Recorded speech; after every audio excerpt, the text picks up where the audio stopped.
विश्व आदिवासी दिवस के उपलक्ष्य में आप सभी का हार्दिक अभिनंदन, ढेर सारी शुभकामनाएं।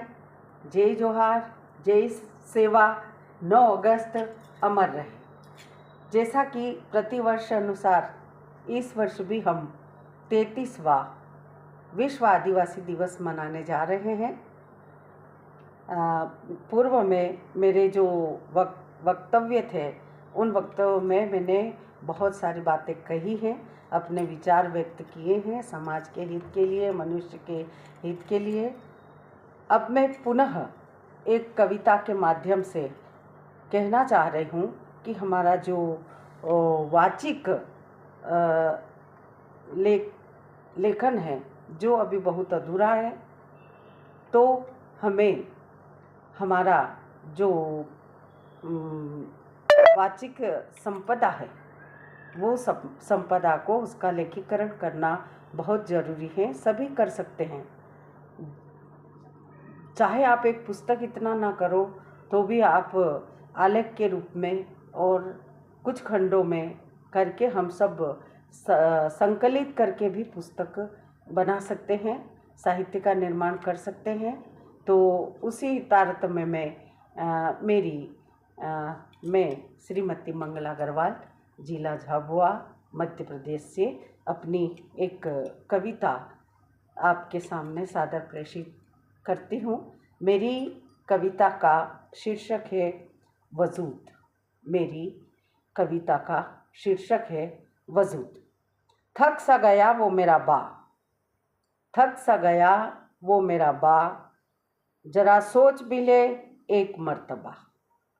थक सा गया वो मेरा बा, जरा सोच भी ले एक मर्तबा।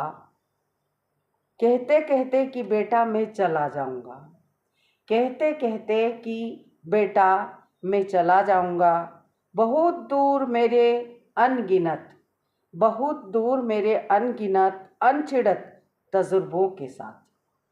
मेरे अनगिनत अनछिड़त तजुर्बों के साथ थोड़ी सी परवाह कर ले, थोड़ी सी परवाह कर ले, इन्हें अक्षरों की माला में पिरो दे।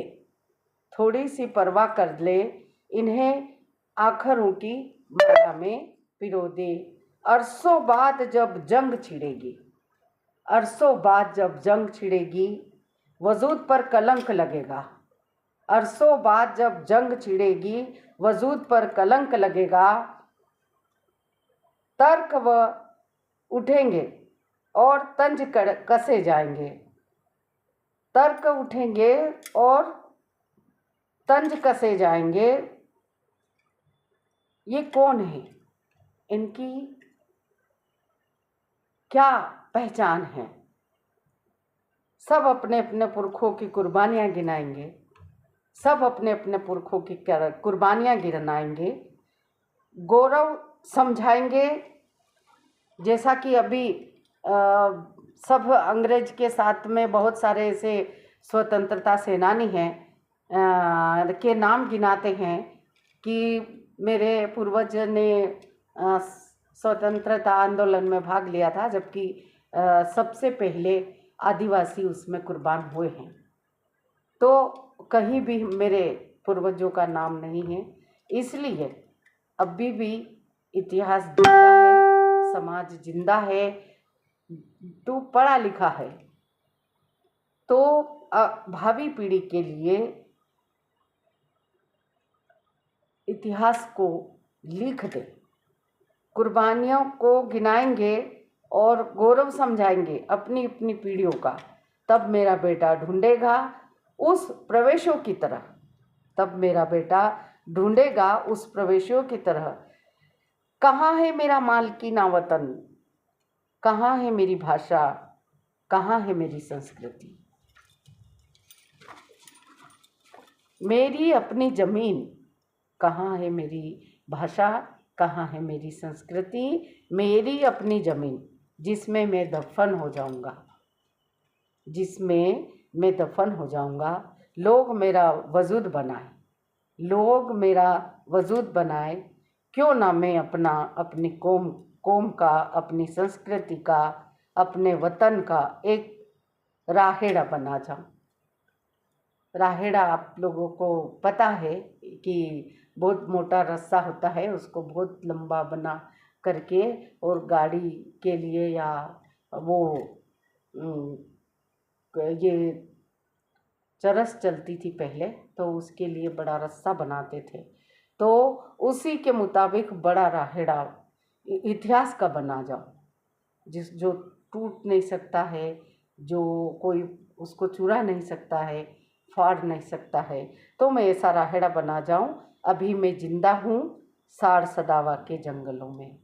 आप झाबुआ ज़िले में आएंगे, साड़ सदावा के जंगल में अभी भी मेरे पूर्वज आदिकाल के रूप में निवास करते हैं। तो साड़ सदावा के जंगलों में सुदूर ठेठ देहातों में हजारों हजारों आपदाओं में पढ़ा लिखा में जिंदा है। अभी भी मेरा इतिहास साड़ सदावा के जंगलों में, ढडोरी के जंगलों में, और जो भिलांचल के जंगलों में अभी भी मेरा इतिहास जिंदा है। पढ़ा लिखा नहीं हूँ पर दिमाग से गुना हूँ। पढ़ा लिखा नहीं हूँ पर दिमाग से गुना हूँ। घर में पढ़ा लिखा होता, घर में पढ़ा लिखा होता, सच में रच देता पुलिस्ताना, सच में रच देता पुलिस्ताना। बेटा हल चलाकर तुझे लिखने काबिल बनाया, बेटा मैंने हल चलाकर तुझे लिखने काबिल बनाया। तू रच दे दुनिया का पुलिस्ताना, तू रच दे दुनिया का पुलिस्ताना, तू रच दे हमारा इतिहास, तू रच दे हमारा इतिहास। जय हिंद, जय भारत, जय जोहार, जय सेवा।